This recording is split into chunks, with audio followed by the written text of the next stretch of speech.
All right, good morning. I'm sorry. I have a lot of voice, my people. So notice I don't like to be over there. You're recording me, right? I am, and they should agree as long as you keep that volume. Yeah. All right, do me a favor, my people. So the way that I teach stuff, I know that some of you don't know who I am, some of you do. Do me a favor, and I know if you're here for the session, come on over. Sit over here because you're gonna work in groups in a minute. That's why I'm asking you. Everybody could just sit on these two rows. These two rows. The people, the colleagues that are in the back. The colleague that is in the back. Notice I'm calling you colleague. There's a reason for that. I'll let you know why. Please come on over. We're gonna have a conversation. That's it. It's only a conversation. That's all it is. And you're gonna use your laptop. Let's just talk. Please. Everything that I do is very interactive. So he knows me. He knows what I'm talking about.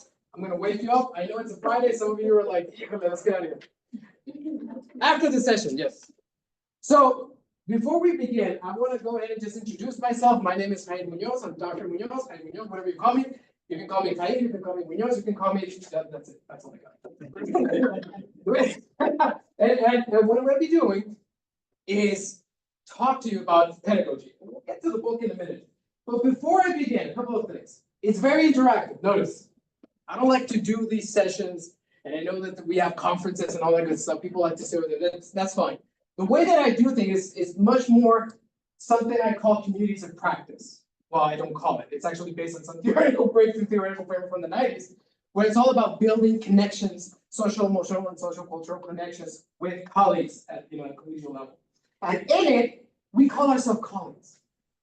We're colleagues. So I'm going to call each and every one of you colleagues. I'm not asking you to call me doctor. I will do that. I have a very deep philosophical intent of I deserve what I have. I know I do, but you need to see me earn it. You need to know me and know that I earn it. So a title for me is a good title. Cool.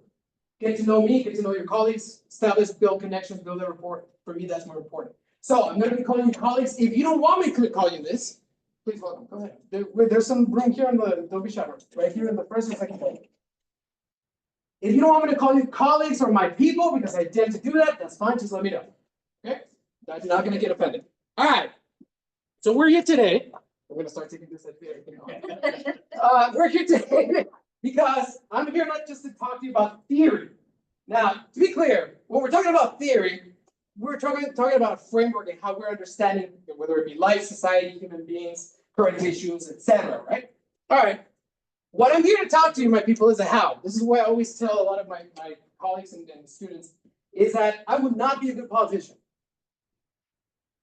I'm not a good politician. What do politicians like to do?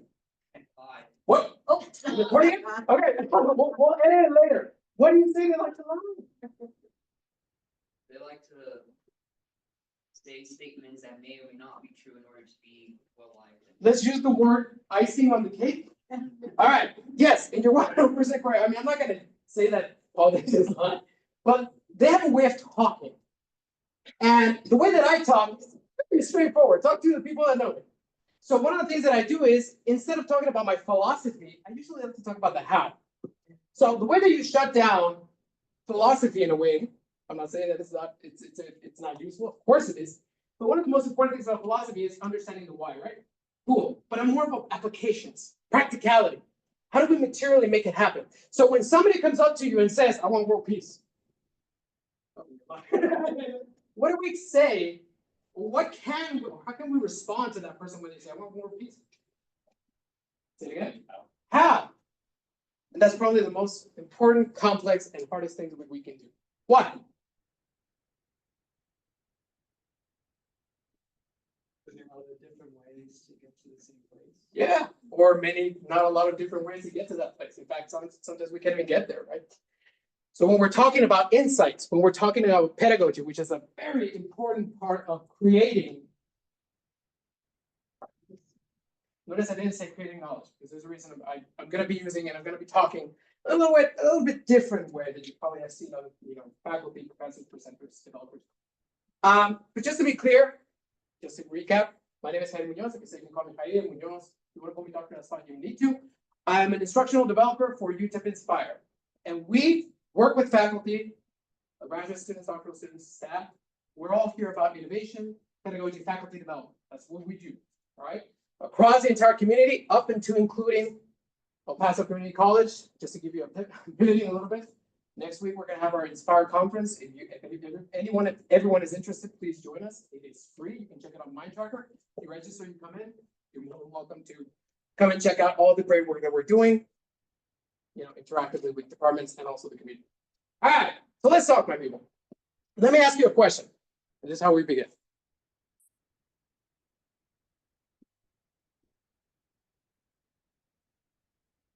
Gonna use the book. What's this?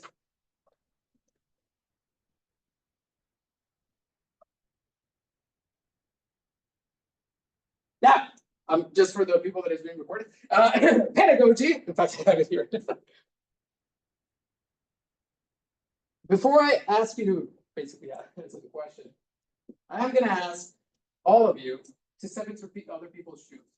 In their experience, and I'm talking about professionally, just professionally, we'll keep it at that. And the main question we need to define right now, we need to talk about the bulk of it, the meat of it, so to speak, is this. So, I'm sure you've heard the term pedagogy. I've seen people like pedagogy, critical pedagogy. We've talked about presentations, conferences. Oh, it's amazing. Fancy word, right? So what is it? Oh, what is it? No, sorry, it's the alert. Yeah, we got a minor thread thingy. The study of education, particularly towards children. Okay, I like that. It's a great first step. Let's help our colleague. What else? That's great. That's great. We'll take it. What are we doing with pedagogy?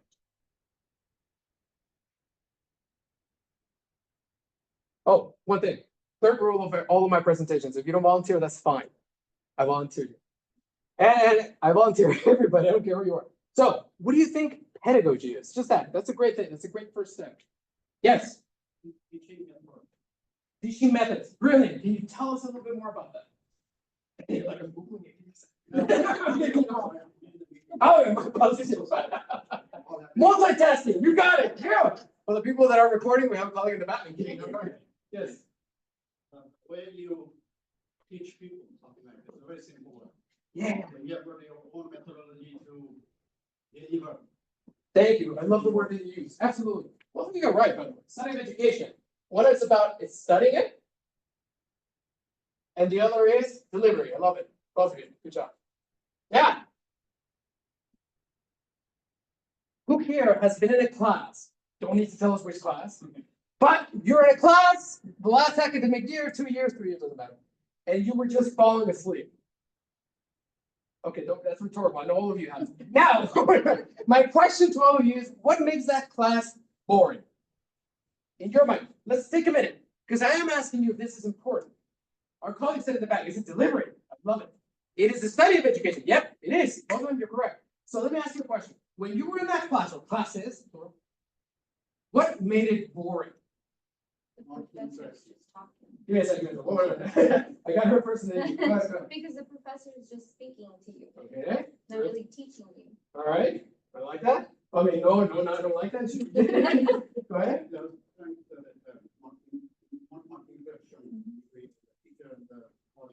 So just to be clear,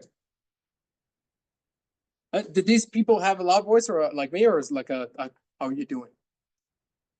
That bad? Okay, sounds good. Right. So just to be clear, that lecture style only with no interactions for you was boring. Cool. What else? My colleagues over here. Looking at you. Yes. Lack of engagement with class. Lack of engagement. Ooh, you love. I'll put that in. We got lack of engagement. We got no interaction. Lack of questioning the material and the method. You want it. So the materials. My people, when was the last time you wrote?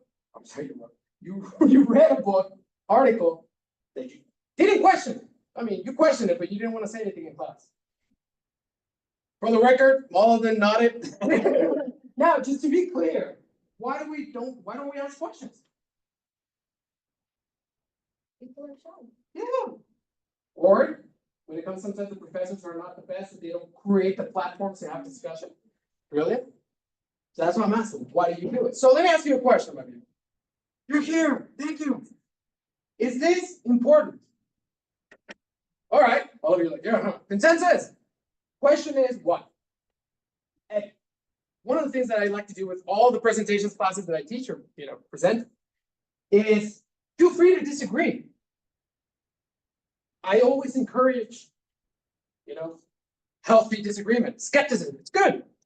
We're in college, university, and because we are in these institutions, one of the biggest tenets is innovation. In order for us to have innovation, we have to disagree with each other. So if you're like, I'm not sure about this, that's fine. So I'm asking you honestly, unsparingly, soberly, is this important? All of you say yes. Cool. Why?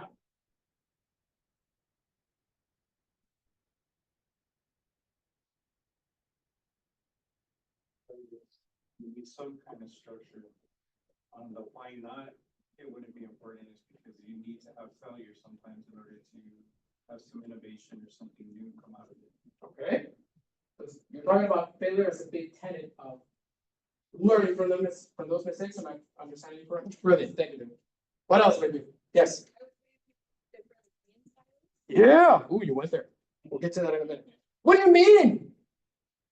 What was her name? I think that's Rebecca. Yeah. Rebecca. Yes, my apologies. What do you mean, Rebecca?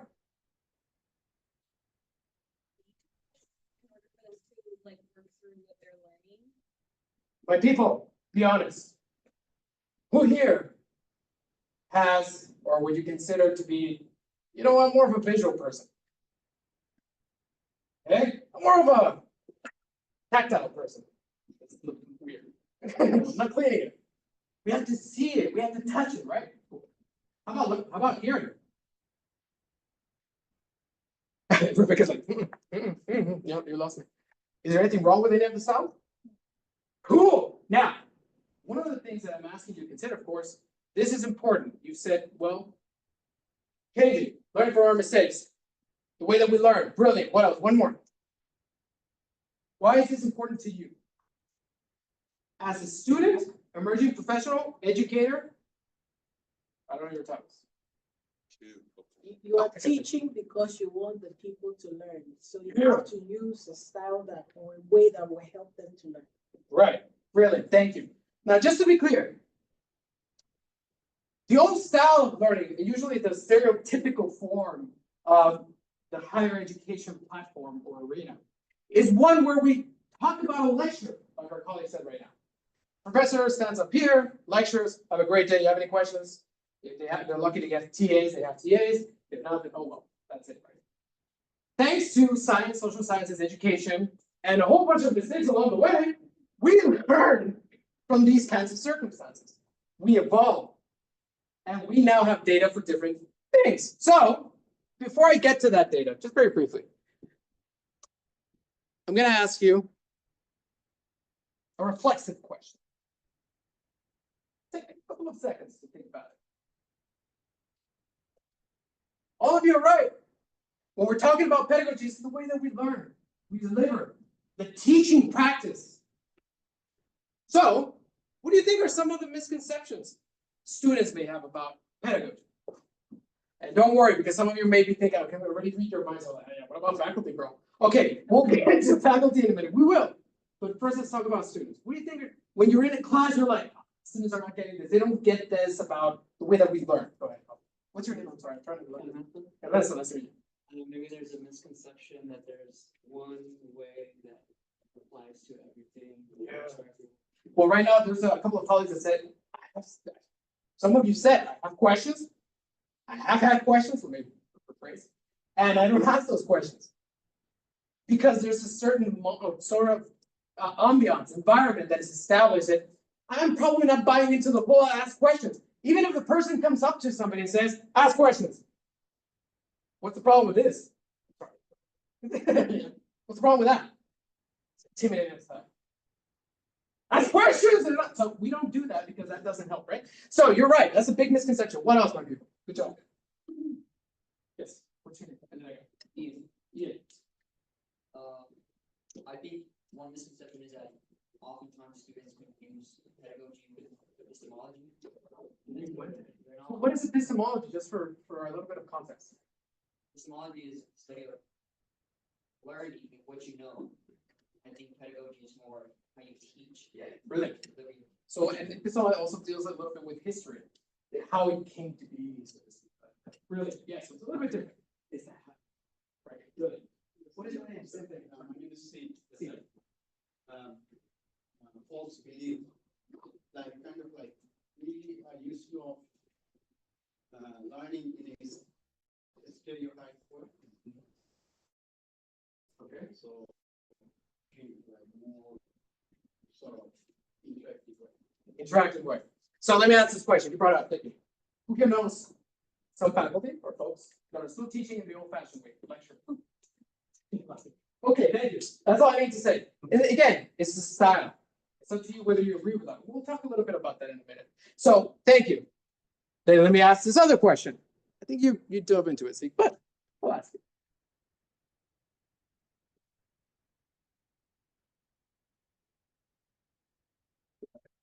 I would say that maybe they think they're engaging in this activity. Yeah. But they might not actually know how to. Yeah. So who here has had probably, again, presenter, educator, faculty, that they're so in it, but then they think that I got him, and they're like, oh God, what's happening here? Right? It's happening to you clearly, right? So, great, thank you. Who else? What do you think are some misconceptions sometimes us as educators can have about pedagogy? That it's structured, Can you elaborate? like that there is a set form to do or to engage in the idea of education. Instead of it being a little bit more freeform, it's like thought-wise. So just to be clear, it sounds like, and again, correct me if I'm wrong. It sounds like you're saying that, that one way of doing it can Yes. be ingrained in their ideology, right? Mhm. When there can be many ways of doing it. Okay, I see that. Anybody else, people? Give me one more colleague. You can go. Yes, Lisa. A misconception a faculty may have is that once they have taught it, then students have learned it. Oh, It's not brilliant. necessarily the case. Thank you. Who here has been in a classroom where the professor, the educator, they're done. They're so proud of themselves. Yeah, woo! I'm in accordance with the schedule. We're cool, right? No questions? I don't know. Let's go. Who here has seen something like that? All of you are knowing. Okay, so now, right? What's the problem with that idea? Or maybe there's not. What do you think? What is the issue? Let me rephrase. Yes. I think it goes back to like different learning styles or that people are not willing to ask questions. So because nobody says anything, then the faculty professor might say, oh, they got it, they understand it. Cool. Silence is. Oh God, that sounds horrible. Yes, go ahead. I just, there's no clinical engagement. So if it's like cut and dry, then it's like everybody's supposed to be like on the same page or understanding it at the same time. When that's not the case, because like everybody has said that everybody has different learning styles. Right. So having that open engagement is important. One of the things that I tell my students is whenever I'm done explaining a project, or if I'm talking about references or APA, or if I'm talking about a project, just a simple thing that they're going to be over a semester, I always ask, any questions? I'm worried. And then they start laughing just like you, right? You're like, why are you worried? Because I know there's questions, so you need to come and ask it. And so we can provide ways of how you can open channels. And the best way to do that, for me, has always been to break this barrier. Notice. I've seen, and again, it's styles, but it's more a little bit than a style. For the recording, I'm walking. And when it's a style, whoops, see, I'm almost falling apart. They do this. So I like to break that style. This is why I like to go up, go around. You're going to see that in a minute. So, thank you. Any other thoughts on this one? Just Yeah, so effectively, might view it as a transaction for education, and then it's Oh. a blank slate, they pour the knowledge onto. ooh, you gave me chills. Let me tell you why you gave me chills. In a good way.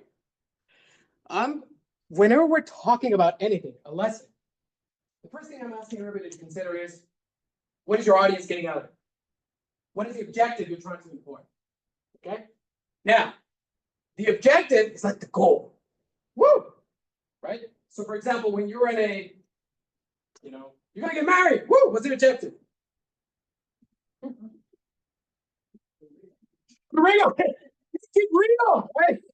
Okay, statistics is at 50%. Okay, now, all right, so make it real. That, right? That scenario hopefully will be there. We'll have a great honeymoon. That's the goal, right? Now, how we get there is the teaching methodology, the teaching practice.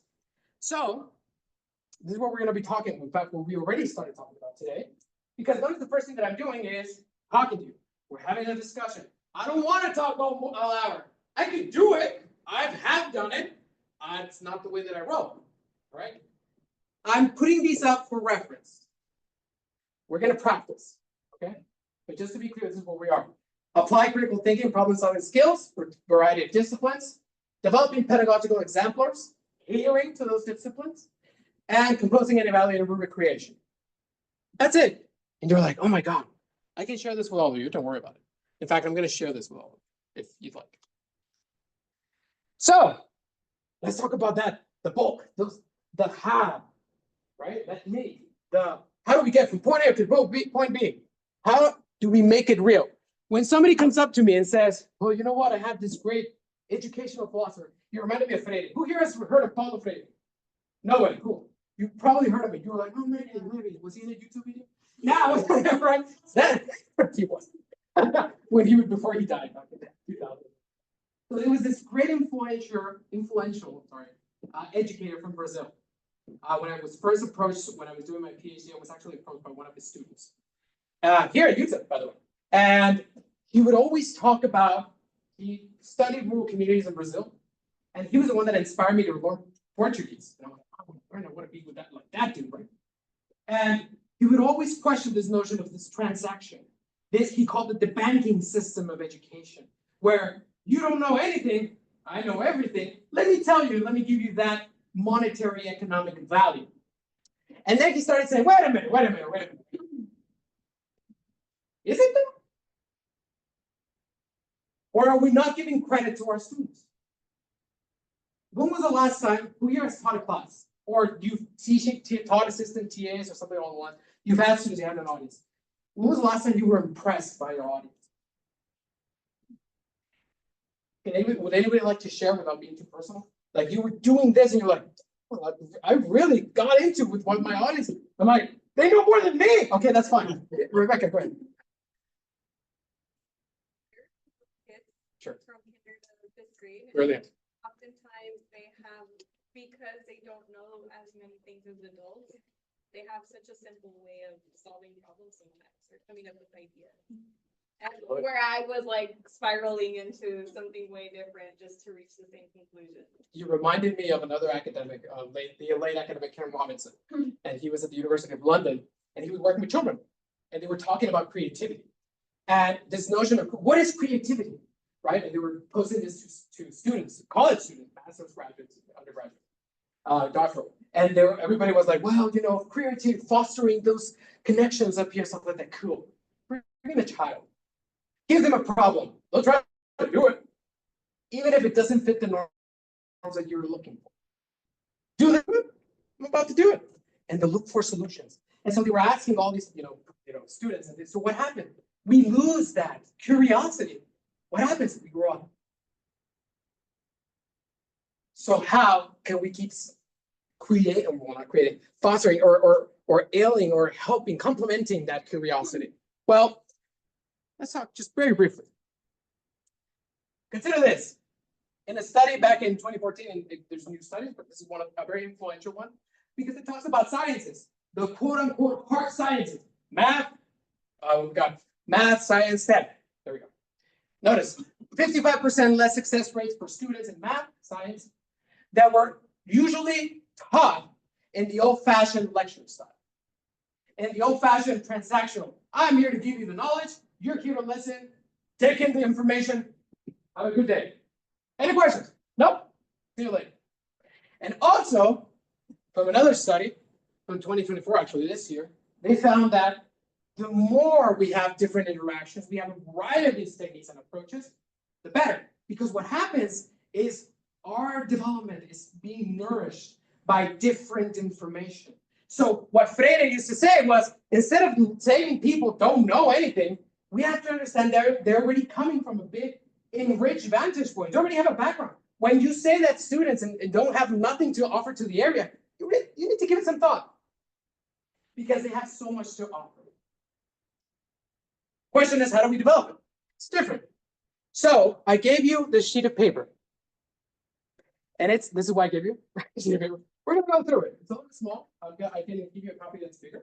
But I'm gonna go through it with you. Don't worry about it. And the way that this is broken down was actually an organization of educators and pedagogists, so to speak, where they started talking about how we can break down, and I did it because I had to read the literature and I did it for you, the main approaches to pedagogy, the how, so to speak. So the first thing we're talking about is learning objectives. And like I said, you have a copy, and I can give this a copy to Jesse. I don't know what expand it if you like, for the sake of context. And when we're talking about the objectives, as I mentioned, we're talking about the goals. What are we trying to accomplish with this other activity, unit, lesson plan, class, or classes? And then notice the next thing is, you need to consider your audience. Who are you talking to? Who is people that are going to be interested in taking your class? That you might say, I'm not seeing students, they have to take classes because sometimes they have to take classes. Cool. Does that mean that we shouldn't try? How do we foster that curiosity? I've had students come up to me and say, I hate math. We here know somebody like that. Again, some of you are nodding your head like, you hate math. Absolutely. But think about it, my people. Do we really hate math? All right, so next time you hate math, when they're paying you, reject it. So the reason is we can't hate math, we use it every day. We're measuring how much salt we need to put in, how much salt, and on the rice and beans, right? How much do we need to pay? How much you want me to cut your hair or not cut your hair? We're using math on a daily basis, but it's so entrenched into our cognitive, our cognitive development, that we sometimes don't even notice it. It's in our short-term and long-term memory, constantly flowing, interacting. So we don't hate math. It's just that we weren't taught probably in the best way. It's different. I've seen students come up to me and say, I hate chemistry. Okay, then reject your coffee. Well, no, it tastes good. And it's not that we don't like chemistry. It's the how. We need to consider who we are with. What is our time frame? And what is it that we want to accomplish with our colleagues? And for that, and this is when we talk about learning objectives themselves on this side. And I'll read it from right here. So when you're talking about the learning objective, we need to consider the following, right? What do you want your participants to grasp? What are those skills that you want to develop or you want them to learn? Bridging gaps. What impact does this experience or practice have on them, their learning, and them becoming emerging professionals? These are very simple questions that you might say, but it takes skill, it takes practice, right? And we're going to do that in a minute, trust me. The next thing we consider is modalities. This had to do with active learning or learning styles, right? Welcome. When we're talking about learning styles, as we've mentioned before, we have a couple. We have over here, visual processing, visual, auditory processing. We have tactile. This is where the whole touching, hands-on experience. Whenever you see a professor or a teacher, somebody said, it's a hands-on activity. They're talking about this. And then writing and expression. Who here likes to speak in public? Who here does not like to speak in public? No, I'm kidding. I'm kidding. It really was. It was a process. I was so shy, I wouldn't talk to people. Yeah. You learn. That's different. Now, all of these, my people, when you're designing something, are interchangeable, meaning they can be combined. Back and forth, they can be combined. Wait, are you suggesting that we can create something that talks about auditory processing and also visual? Yeah, you can talk about one that covers all five. Am I asking you to overload students? No, it all depends on what you want to do, how you want to do it, right? And then again, because they're interchangeably combined, we have a couple of approaches when it comes to pedagogy. How you're going to be the how, get to the book, the meat of it. How we're going to be approaching students. And notice that the first one says, and you have your paper right there, lecture approach. The lecture. This is the old fashioned, right? I'm not critiquing it. I'm basically just giving you a couple of data that suggests that students learn when we combine different styles, techniques. When you break that monotonous, constant, it's just me giving you information and that's it. I'm the expert. Cool. Of course, I'm not trying to in any way, shape, or form undermine the work that we've done as doctors, professors, etc., like that. But you're going to become emerging professionals in your field, or you're already professionals in your field. And what I'm trying to do instead of me just giving you information is to go ahead and build this space of rapport, empathy, eloquence, and at the same time, production, knowledge production. Where I'm not in any way, shape, or form just completely teacher-centered. It is actually a dialectical conversation back and forth. Now, when I say conversation, it doesn't have to be just let's go ahead and talk. No, I'm talking about let's go ahead and produce something. Why? So let's talk about briefly about each one. This is the traditional method, lecture style. The constructivists back in the 19th century, going into the 20th century, educators, psychologists, anthropologists started saying, well, there's other ways of looking at things. Again, Paulo Freire was one of them. And let's go ahead and look at the opposite of just teacher-centered instruction. We need to look at knowledge. How is knowledge interpreted, the constructivist said? Well, we're considering that people have their experience, have their background, have those interchangeable experiences with other people, have their expertise, and we can put that into play. We can work towards, with each other towards a common goal. For them, learning is social, it is active, it is personal, it is reflexive, it is student-centered, and it also emerges from being a hands-on experience and also a learning experience. Then we have the reflexive approach. And this one has to do with the process of learning itself. And this is where we reflect. Reflect on the pedagogy, the instruction, the professor, and the material. Okay? They're just different. And for those graduates who hear us, taking a class, whether sometimes it could be graduate, undergraduate, it could be doctoral. When you're talking about theory, but you're questioning, you have a great professor that you're just questioning. I'm giving you this, dude, and I want you to question. Let's go ahead and deconstruct their arguments. Does it work for you? Yes or no? That kind of thing. That will be more of a reflective approach. We're questioning so that we can go ahead and find common ground or find and create new literature. Okay, but it all comes from the implications of questioning. The next one is inquiry-based, and this is used usually in the so-called what we denominate as a hard sciences, science, chemistry, biology. When we're asking the hypotheses, we're testing in the field, we're analyzing, we're trying to produce results. This is one of those areas where we conduct and we disseminate and we can create research. We look at something called literature reviews. All of that is inquiry-based approach or inquiry-based learning. One of my personal favorites is the next one, which is the Socratic method. Heard of that? What are we doing? Yeah, but we do that through? Say it again? Oh, what? I love it. So what am I doing? Got it. This would be the Socratic method. Okay. After Socrates, because he would always question the heck out of people that he would give away. And the whole idea was that he would produce, or he would, jumpstart those curiosities. This is more than 3,000 years old. Integrative approach. I love this one. Because this is when we work with different disciplines, work with different departments, work with different professors towards a common goal. So let's pretend I'm a professor in education and you're a professor in biology. Oh, you know what?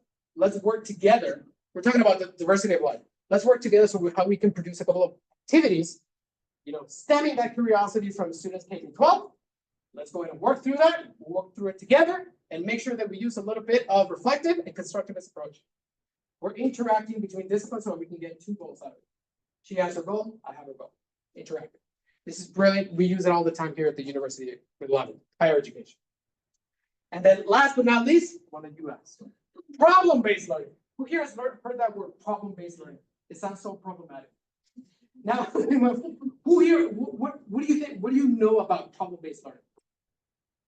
Rebecca, you said, so I'm just gonna go with you. Yeah, so they either tell you to pick a problem or they pose a problem and you have to try to solve it or figure out how to alleviate the issue. Brilliant.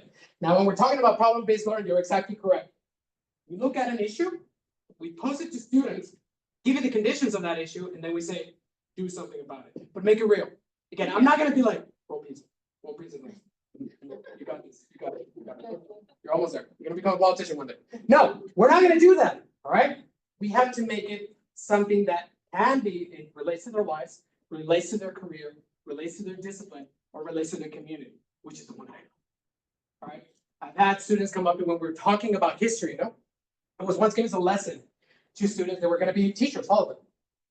And I came up to them and I was like, all right, my teachers, all of you should know about your community. And they were like, yeah, woo, okay, sounds good. So tell me, what happened here in the Sadako? And they're like, woo, where? They were used, yeah, what? The pipe that went down a couple of years ago. Oh, what's that? Okay, well, let's talk. But I said, more importantly, let's talk about the children that are buried next to it. There were their children? There's a cemetery. Say again? Who here has heard of Smelter Town? We should take a field trip. We're all Jesse's big. I'm kidding. Where I'm going.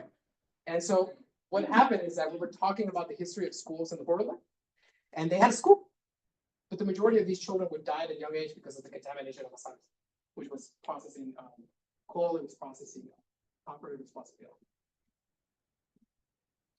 Make it real. That's what I like.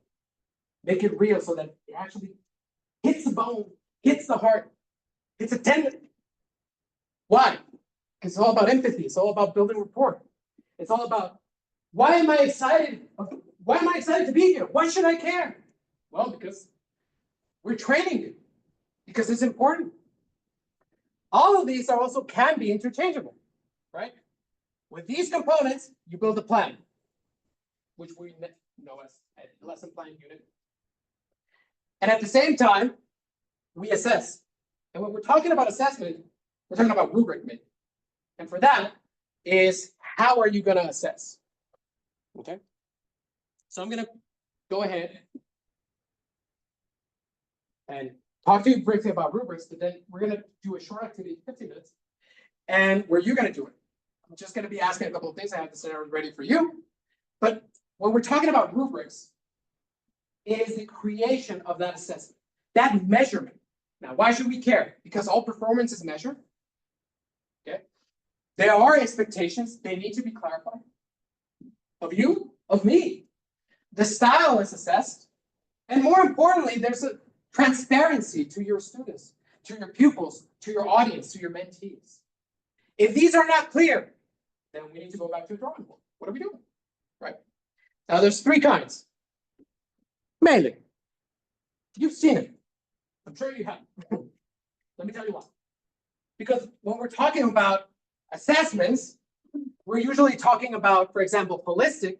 We're talking about one that talks about, mechanics. We're talking about a single evaluation, one that is a rater or grader assigns a single score based on an overall judgment. So you've heard of those pass or fail? Part of it. You're like, where does it come from? Right there. Holistic. You've heard of performance? Who here has had a paper? Of course, all of you. But when you're in that class and they're giving you well, exceeds expectations because they follow an APA, there's clarity, the arguments were well argued, it was actually backed up by the literature, there was synthesis, there was all that. What? This is it. And then last but not least, and this is also where, when you're talking about analytics, also math and sciences, math and science can go in there, right?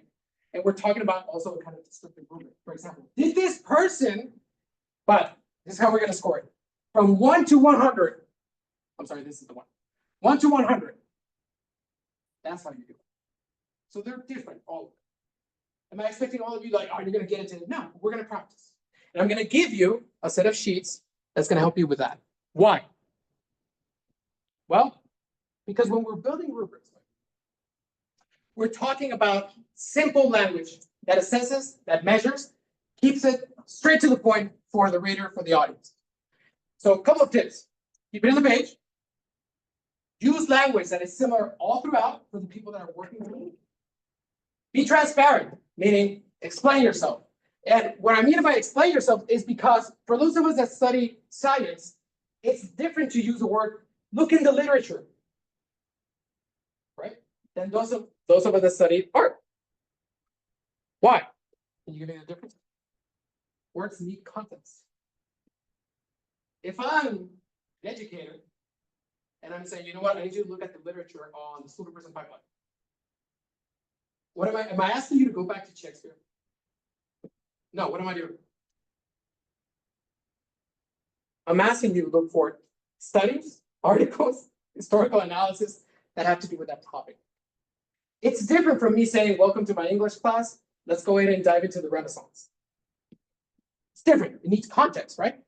So if you have a term that in your class, in your unit, etc., you need to clarify, because if you show it to somebody that is walking outside, they won't understand, then you need to clarify. Go through it with your audience. The clearer you are, the better. So, one, let's get to the book. I'm going to give you scenarios. In fact, I'm going to give you a whole bunch of things. All right. So I have, and so that we have our colleagues. No, I mean, they can shoot it. Well, it depends. Let's see, three. See, do you want to participate? Okay, well, you can, that's fine. That's fine. We got 3, 6, 7, 8, 9, 10, 11. That's fine. So we have 3 groups of 5, 2 groups of 5, 1 of 6. So I have topics for you. Education, history, 2 sciences, and literature.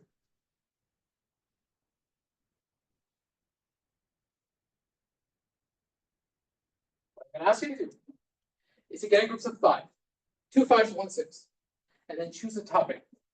All right.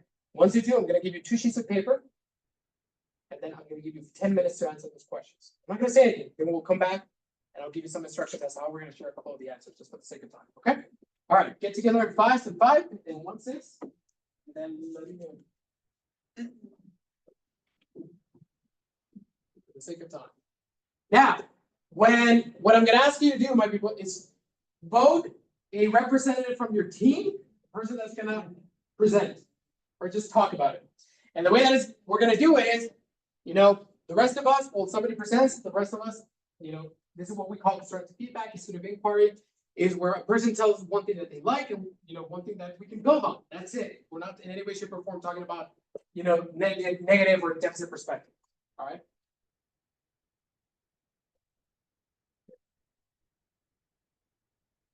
Cool. All right. Let's share, my people. So the way that this is going to work is, please, in fact, I have the scenarios here for you.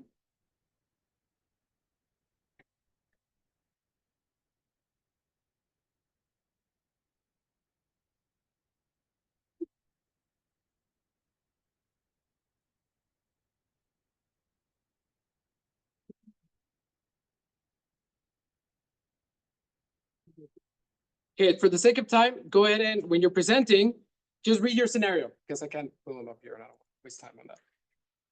All right, who wants to be a volunteer? Rebecca, since you wanted to do it, so I'm just letting you know. Okay. All right, my people, please, let's give our undivided attention to our colleagues. So our scenario says, students in an undergraduate education course where they're talking about the social context of bilingual education, practicing the statement the following learning objectives for this unit. Students apply critical thinking and problem solving skills to interrelate issues that pertain to their lives as emerging educators, and students will develop critical thinking and application to scenario-based problem solving in bilingual education. So the first question was, what kind of modalities are you thinking are important? So I kind of took back to the Asako example that you gave, and I chose like the modalities could be maybe reading and understanding first, like what the history is, and then by reading you would be able to write and use writing and expression. So what did you learn? And then breaking it down even more, you can use like constructive approach, because most students might be familiar with the area and the values that they bring. And then maybe a problem-based approach, how to solve that. I have it right here. I did it for you. Cool. So just to be clear, our colleagues basically talked about how they connect it to the community, again, cycle, and what else was there? What was the last part? Well, we talked about like how they could learn about it and then use their own knowledge of growing up. And when we're talking about bilingual education, anybody here interested in going into education? Yeah. So when we're talking about bilingual education, we're no longer decoding literacy as reading and writing only. We're talking about their entire experience fulfilled into one, big cocoon of knowledge that we share with other people. Brilliant. Thank you. Which scenario is it? Oh, you don't need to read it? History. Cool. I have it right here.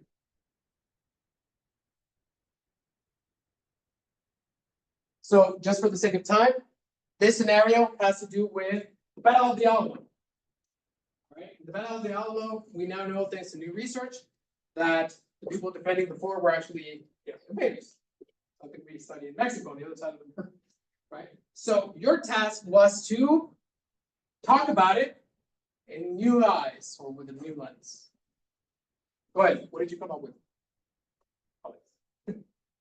So as a learning objective, we wanted to be able to discuss the, historical positions of Mexico and Texas, like where they're coming from, what was established geographically and historically.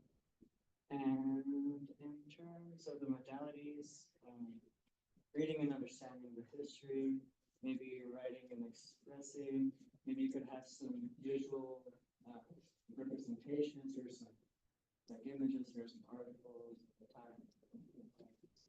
What else can we do? Just on a side note before we're running out of time. What else can we do to have students be engaged with history? One of those topics that also can be considered or deemed stereotypically as boring, so to speak. Even though it's not. No topics are boring. They're all freaking cool. Would you consider going to that? Well, I mean, that'd be great. We have the money, right? Yes, he's paying. I'm kidding. No. I mean, yeah, that's also field trips. Brilliant. Talking to people. We can have speakers. Brilliant. Yep. I'm sorry. Let me rephrase. I had 1910 trumpet from the Mexican Revolution. Pretty cool. So those kinds of things really step in, right? Thank you. Anything else? Any other recommendations for the professor? Anything? Somebody else can think of something else? Just be mindful of everyone's opinions, and you don't want to be dismissive Oh. of your students. Mhm. So even if it's new research or they found this idea somewhere else, and you're like, no, this is the way I have mine, but I'm going to teach you one else from fourth grade. Their points of views. I love history. I'm a student of history because even when we're talking about the dynamics of history, let's talk about the dynamics of history. I've had students come up to me and said to me before, well, you know what? I have a problem with this kinds of people. Brilliant. Not that you have a problem with this kinds of people, but we have an opportunity to learn from each other. You can't hate someone if you don't know them. How about you get to know them? Brilliant. Thank you. Last but not least, colleagues, go ahead. And yours was the science one. I believe it was the climate change. Yes. Okay, here it is. Here's the scenario. Same thing. Basically, this scenario has to do with how would you capture or document climate change in your community, right? Something along the lines of that. So how would you, tell us, how would you work towards that learning objective?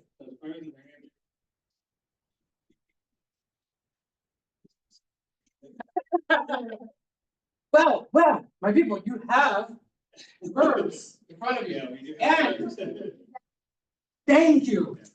Evaluate. How about another word? When we're trying to measure something, we also use the word analyze. Good, thank you. What else? What else? There's like some other approaches like got cut open like smooth stuff bigger detail. And then have you just really quick to correct me to tell me what it was actually about. How they said like rocks and like little holes and stuff. So I was thinking of like that tactical approach, right? Like have something hands Really? on. Because they're in the middle of the desert, so there's no glaciers here, right? No. Maybe we have some kind of different approach. Even if it snows, it's gonna go ahead and melt the comment. Yeah, exactly. Yes. But even looking at how fast it is time, and the experiment he was talking about with what I just call rocks. Right. It was actually like different asphalt around different areas, and I was like, that's actually pretty cool to see what asphalt would work best in what areas. We could probably do the same kind of thing, right? I have one more experiment that I know that some researchers here at YouTube are doing. Checking the quality of water of the Rio Grande. We can measure that. Yes. Yes. So, what is there inside about this exercise on engineering perspective? Say it again. You chose science, history, and We had two more scenarios that we didn't get to. But the other one had to do with math and engineering. I'm sorry. You're like, oh, part two, pressure him. Part two for that. My people, again, this is just a very small exercise. Notice I'm not trying to in any way, shape, or form like give you like, oh, we're gonna dive into this for an entire hour. But they're different. They're different, and there was one for science, math science. Yeah. Before we wrap it up, and I know we're out of time, my people. Those materials that I gave you, they're yours. Just to remind everybody, we are InSPIRE. We're here to help when it comes to students, faculty, and staff. Obviously, we do have to do with faculty development, staff development, professional development, also for graduate students and doctoral students. Follow us on social media. We have a whole bunch of events next week. As I mentioned, we are going to have our InSPIRE conference in spring. If you register, I hope to see you there. I'm going to give another talk on staff development on Friday. Having to do with student agency. Look me up. As I mentioned, my name is Jaime Munoz. Thank you, everybody. If you have any questions, I'll stick around. If not, you guys are all good. Thank you.